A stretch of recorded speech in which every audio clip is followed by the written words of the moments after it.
futbol severler. Kanalıma, videoma hepiniz hoş geldiniz. Yepyeni bir futbol videosuyla daha karşınızdayım. Bugünkü yeni futbol videomuzda geçen hafta oynanan maçlar sonrasında yani 35. haftanın maçlarından sonra Galatasaray şampiyon mu oldu? Fenerbahçe şampiyonluk ihtimalini mi kaybetti? Bunları değerlendiriyor olacağız. Bir önceki videomda da sizlerle şampiyonluk ihtimalini değerlendirmiştim. O videoyu da izlemediyseniz yukarıdan sağdan veya soldan çıkacak olan kartlar kısmından açıp izleyebilirsiniz. Evet. Videoma geçmeden önce de bana destek için kanalıma abone olup videoma like veya dislike atıp yorum atar bildirim zilini de açarsanız sevinirim. 35. haftanın maçları oynandıktan sonra Galatasaray'ın şampiyon olduğu, Fenerbahçe'nin şampiyonluk ihtimalinin bittiğini söyleyenler vardı. Artık Fenerbahçeliler bile Fenerbahçe'nin şampiyonluk ihtimalinin bittiğini, şampiyonluğu Galatasaray'a verdiklerini söylüyorlardı. Galatasaraylılar da artık şampiyon olduklarını, şampiyonluk coşkusu içerisinde girdiklerini gördü. Ama matematiksel ihtimaller var. Futbolda matematiksel ihtimaller bitmeden hiçbir şey kesin değildir anlamına gelir. Matematiksel ihtimallere baktığımızda da hala Fenerbahçe'nin bir şampiyonluk şansı olduğunu, Galatasaray'ın da şampiyon olmadığını gösteriyor. Matematiksel anlamda Galatasaray şampiyon olmadı. Evet, ama bakıldığında, oynanan son haftaki maçlara bakıldığında Galatasaray'ın oynadığı güzel oyun, aldığı farklı sonuçlar, Fenerbahçe'nin puan kayıplarına da baktığımızda Galatasaray'ın şampiyon olma ihtimalinin çok yüksek olduğu görüldüğü için Galatasaray sanki şampiyonmuş, Fenerbahçe'nin şampiyonluk ihtimalini kaybetmiş gibi görünüyor. Ama maçlara baktığımızda Galatasaray'ın son kalan 3 haftaki maçları Fener'in son 3 haftaki kalan maçlarına göre daha zor olduğunu görmekteyiz. Galatasaray 36. hafta, 37. ve 38. haftadaki maçlarına şöyle baktığımızda 36. haftada Galatasaray Karagümrük'le oynuyor. Karagümrük'te ligde kalma mücadelesi veren bir takım. Galatasaray'ı da mutlak yenmek zorunda. Eğer ligde kalmak istiyorsa Karagümrük, Galatasaray'ı mutlak yenmek zorunda ve Galatasaray için gerçekten çok zor bir maç olacak. Belki de şampiyonluğu belirleyecek maç bu maç olabilir. Ve bu haftaki maçlar pazar günü saat 7'de oynanacak arkadaşlar. Hepsi saat 7'de oynanacak. Galatasaray'ın maçı da saat 7'de oynanacak. Fenerbahçe'nin maçı da saat 7'de oynanacak. İkisi de aynı anda başlayacak. İkisi de Galatasaraylılar Galatasaray maçını izlerken gözü bir yandan da Fener'in maçında olacak. Fenerler de Fenerbahçe'nin maçını izlerken bir yandan gözü Galatasaray'ın maçında olacak. Fenerbahçe ise 36. haftada arkadaşlar Kayserispor'la karşılaşıyor. Karagümrük'ten daha zor bir takım olmasına rağmen Fener'in maçı Galatasaray'a göre daha kolay olacak. Çünkü Kayserispor ne ligden düşme mücadelesi veriyor, ne de Avrupa Kupası'ndan gitme mücadelesi veriyor, ne de şampiyonluk mücadelesi verdiği için vermediği için, yani şampiyonluk mücadelesi vermiyor, ligde kalma mücadelesi vermiyor, Avrupa Kupalarına gitme mücadelesi de vermediği için Fener'in için kolay. Karagümrük ise ligde kalma mücadelesi verdiği için Fener'in maçına göre Galatasaray'ın maçı daha zor olacaktır. Karagümrük eğer ligde kalmak istiyorsa Galatasaray'ı mutlak yenmek zorunda. Ama Galatasaray'ın da şöyle bir özelliği var ki Galatasaray ne kadar kötü oynarsa oynasın bulduğu pozisyonları gole çevirmekte zorlanmadığı için ben Karagümrük maçında zorlansa bile bir şekilde kazanabilirler diye düşünüyorum, ama sürpriz de olabilir. Hani Fenerbahçeler neden bu kadar ümitsizliğe kapılmışlar? Neden bu kadar her şey bitmiş gibi davranıyorlar? Onu da anlamış değilim. Tamam, Fenerbahçe son maçlarda kötü oynuyor. Beşiktaş'ı zar zor yendiler. Sivas maçında berabere kaldılar. Konya maçında da berabere kaldılar. Konya maçından beraberlik belki de Fenerbahçe'nin şampiyonluk şansını sürdürmesini devam etti. Yani matematiksel anlamda şansının devam etmesi sağladı. O Konya'ya yenilseydi bitmişti. Bitmişti. Çünkü Galatasaray Fenerbahçe Konya'ya yenilmiş olsaydı 8 puanlık fark 9 olacaktı. Galatasaray tüm maçlarını yenilse bile avarajda Fener'in üstüne çıkmak ve üstüne kalma şansı vardı. Şimdi bir sonraki hafta derbi.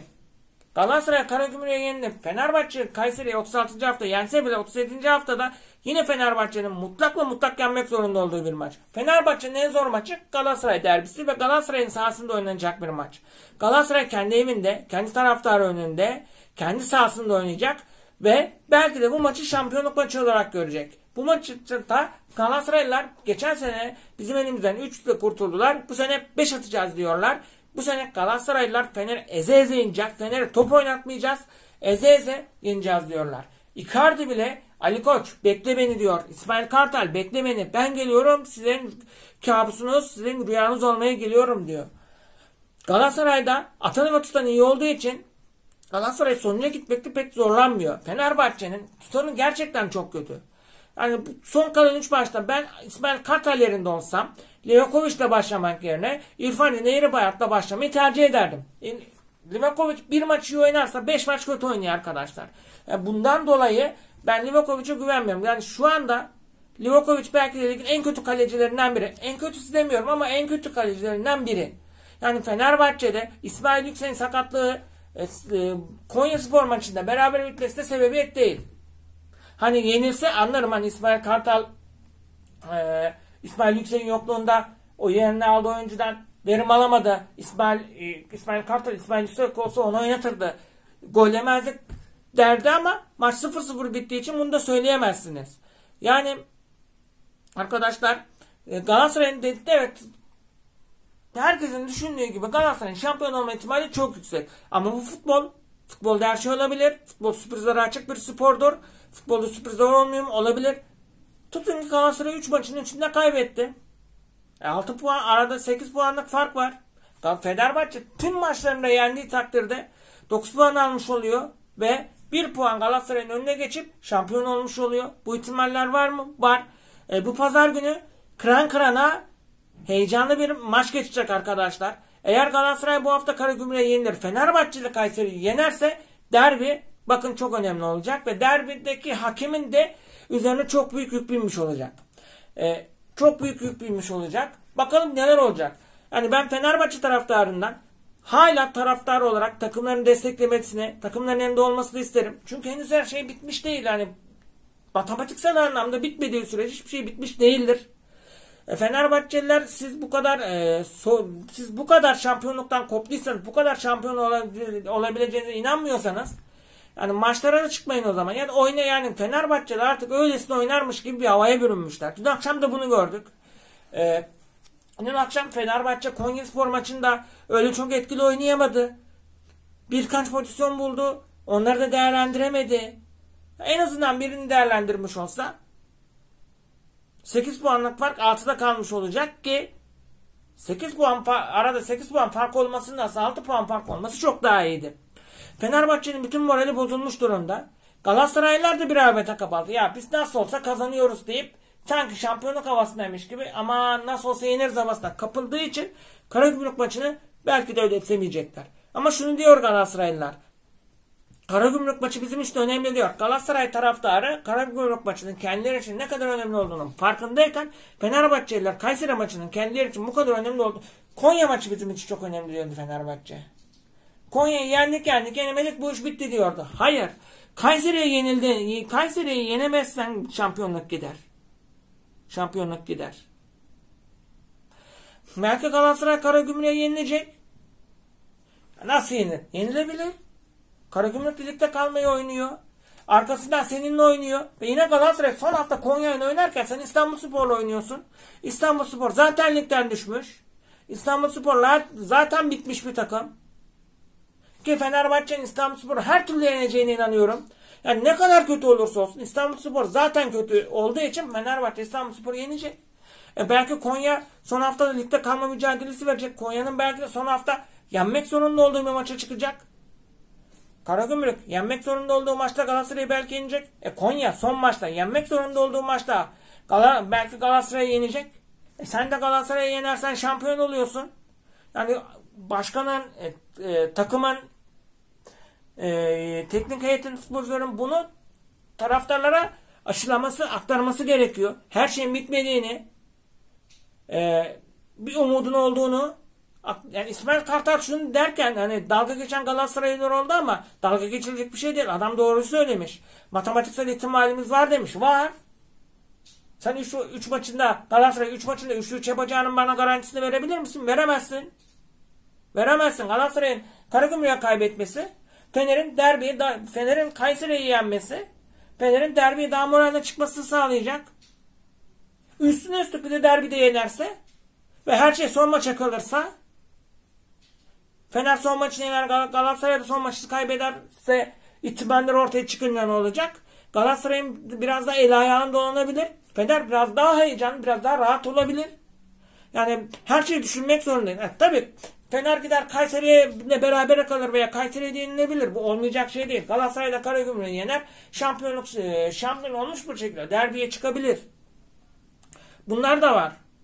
Galatasaray gider Karagümrük'e yenilir. Fener Kayseri yener. Derbiye gelir. Derbide berabere kalır veya yener. Çok iyi olur. Beraberlik bile Galatasaray şampiyon yapacak o zaman. Çünkü 8 puanlık fark 5'e inecek. Ve beraberlik, şimdi aralarında 8 puanlık fark var Galatasaray ile Fener'in. Galatasaray diyelim ki Karagümrük'e yenildi. Fener yendi. 5 puan farka inecek. Ne olacak? Derbide de berabere kalsa 4 puanı düşecek. Yine şampiyon Galatasaray. Çünkü derbiden sonra bir maç kalıyor. Bir beraberlik bile derbide Galatasaray şampiyon yapabilecek.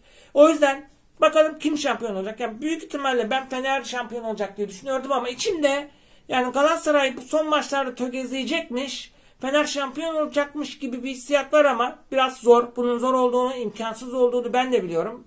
Yani şunu söyleyeyim. Ne Fener'in ne Galatasaray'ın şampiyon olması beni ilgilendirmiyor.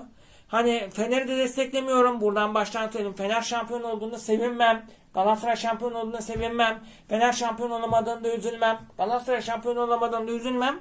Yani şunu isterim. Son maçta bir heyecan olsun. Bir futbol sever, bir futbol taraftarı olarak, bir futbol izleyicisi olarak son maça kadar heyecan sürsün. Heyecan son maçta belli olsun isterim. Tabii olur mu? Olabilme ihtimali yüksek. Olabilme ihtimali var. Evet arkadaşlar, benim kalan son maçlar, son 3 haftaki maçlarla ilgili görüşlerim bunlar da. Galatasaray son 3 maçında Karagümrük, Fenerbahçe ve Konyaspor'la oynarken Fenerbahçe'de Kayserispor, Galatasaray ve İstanbulspor'la oynuyor. Evet arkadaşlar, sizler de kendi görüş ve düşüncelerinizi yorumlar kısmına yazabilirsiniz. Galatasaray şampiyon oldu mu? Fenerbahçe'nin şampiyonluk şansı bitti mi? Yorumlarınızı bekliyorum. Bir sonraki videoda görüşmek üzere. Allah'a emanet olun. Kendinize dikkat edin. Seviliyorsunuz.